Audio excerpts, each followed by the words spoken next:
I mean, it's so hard to remember. Like, I think you said you remember the first time we met was Star Trek convention. That's what he likes to tell people, but it's not true. Our moms went to nursing school together in Vietnam, and so they've known each other for a long time. We kind of just got reacquainted at a friend's wedding, and then it kind of took off from there. Even before we got engaged, we actually talked about family and like, would we want a family? How many kids did we each kind of want? So we thought, let's go ahead and just, start right away. We tried for a year before we went to the fertility doctor. So then it was like a couple of years doing a lot of fertility testing and then treatments. We had just almost been married for 3 years when we found out we got pregnant finally.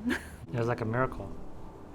So we had a fetal echocardiogram scheduled and then anatomy scan, so a full anatomy scan. And we found out that there was something going on with him. In the first trimester, everything seemed to be pretty normal. All the results were coming back essentially within normal limits. It's just when she had her anatomy scan early on when there was a suspicion. When the first ultrasound happened, we looked at the pictures and you could see very clearly just very large lungs. So his lungs were growing too big and putting pressure on the diaphragm and flattening it out. And then he had some fluid in his abdomen, just like free fluid where it shouldn't be. So she saw all of those things and she said, I think this is something called chaos. And I was like, I've never heard of that before. What is that? I'm like, I'm an OB nurse. I should know all of these things. I was texting David and I said, they found something. I texted him, I said they found something in the echocardiogram. There's something going on with his lungs. I hear the words abdominal ascites and echogenic lungs, and I know a lot of what that means as an OB nurse. And so my mind automatically, of course, went to every single family that I had been with that I had to care for, or they had to lose their baby. I'd never heard of chaos. None of us had. It is so rare that it's not something that you hear about on a regular basis. CHAOS stands for, it's an acronym, it stands for Congenital High Airway Obstruction Syndrome. So the incidence of CHAOS is unknown just because it is so rare. It was first described in the 80s, and there have been roughly 50 cases reported since then. Found out that it was really, really rare, and I thought, well, I don't know if I'm looking up all the right sources, maybe I could find more, but it was just not enough information out there because it is actually so rare. So we couldn't even find any research articles. There was no research done on this because they didn't have enough cases to do any actual research. I read enough about it to know that the odds were pretty bad. It's a deformity in their throat area, and there's no way to save them. Most of the cases, they die outright. The condition is not compatible with survival because of the obstruction of the airway. So that would prevent the baby from being able to breathe at birth. And in my mind, I was honestly planning I have to make funeral arrangements. It's just so hard seeing this. You got a miracle happen, all of a sudden it's being taken away from you so fast. You know the worst case scenario, and you prepare for the worst case scenario. But as long as he's alive, there's still hope. Okay? So you don't lose hope until it's that he can't do it anymore. So there's a variety of different conditions that are all lumped together under the term chaos. So it was a matter of determining what was his situation so that we could proceed with plans to try to ensure a safe delivery and his ability to breathe after he was born. It was determined through a variety of different tests that there was likely to be an obstruction or a blockage in his airway at the level of the voice box. So we started to look around and figure out, what we can do. So we consulted Dr. Schmeit. He's a world-famous fetal surgeon. He has done hundreds of cases, and he's sort of well known for taking on tough, interesting cases. So he went in with a camera through the baby's mouth, down the baby's trachea, found the obstruction, and using a laser was able to make a pinhole opening in it. And that relieved a lot of the pressure of the fluid building up in his lungs. So if he hadn't done that, he definitely would have died in utero, because everything would have just continued to build up and collect in his lungs, and his lungs would have gotten larger and put pressure on his heart, and his heart would have stopped. And once that happened, though, then we could start kind of planning for delivery. Normally, when a baby is born by C-section, you remove the baby out of the uterus, and immediately the uterus clamps down and to prevent bleeding, and in the process sort of shears the placenta off the uterine wall. So that was the baby's only source of oxygen.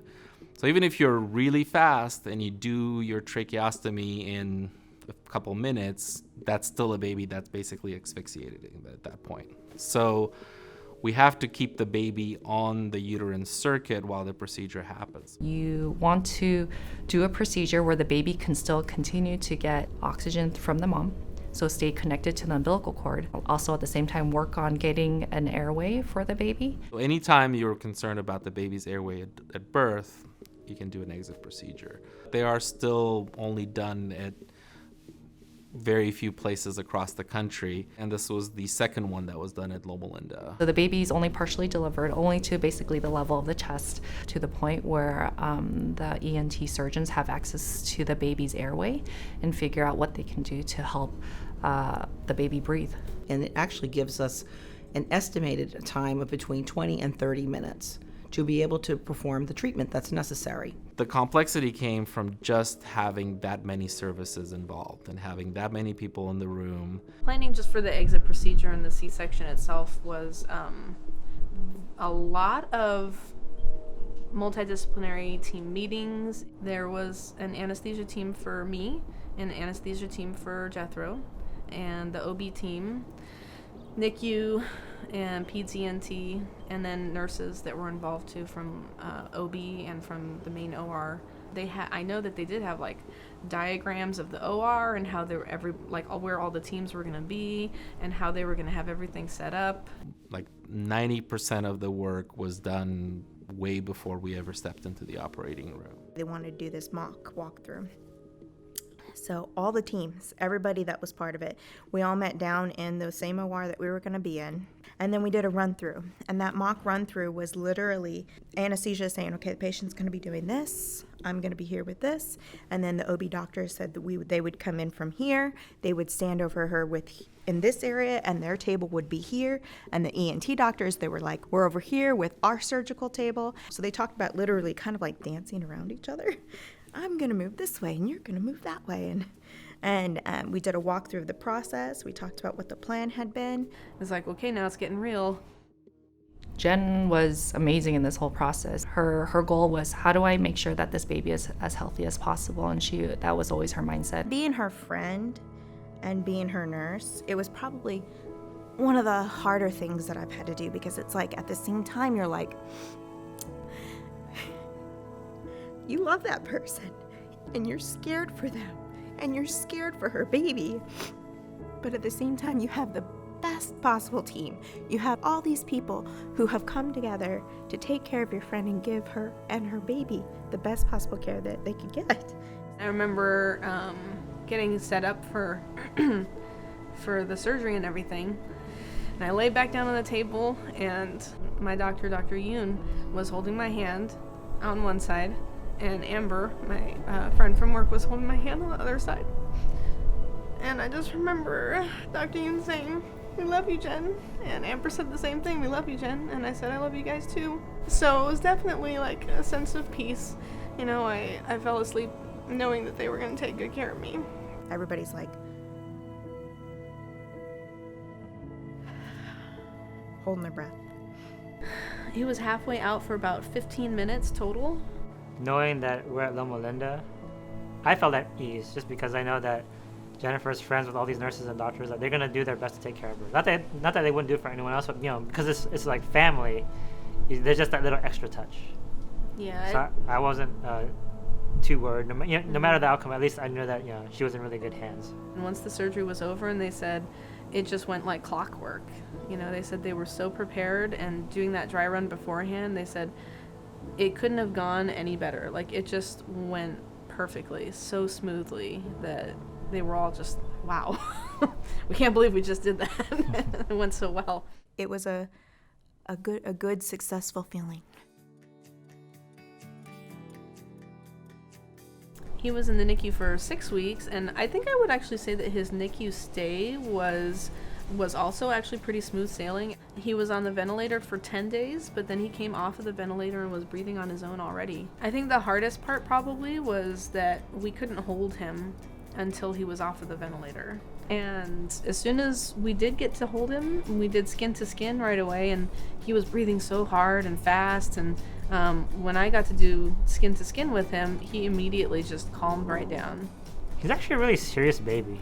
I mean, he smiles, but like he'll look at you and he'll just stare, and like it's like he's trying to figure you out. He's very focused. Yeah. At the moment, Jethro has a tracheostomy. His mother, being a nurse, is an excellent caretaker for him, and we're planning on having another procedure on him to continue work on opening up that area of obstruction, so that then hopefully he will be able to undergo the process to have the tracheostomy tube removed once that airway opening is large enough for him to be able to breathe through. With all the treatments that he's getting through Dr. Jaleski, I'm hoping that he'll be able to talk eventually, and that, you know, Jen and David can hear things like mom and dad or mama and daddy. From all that we like, experienced, you know, like, thinking I have to plan for Jethro's funeral, but like now he's alive and like we have him. I mean, despite all these problems, just the fact that he's alive and thriving. To me that's like my favorite thing.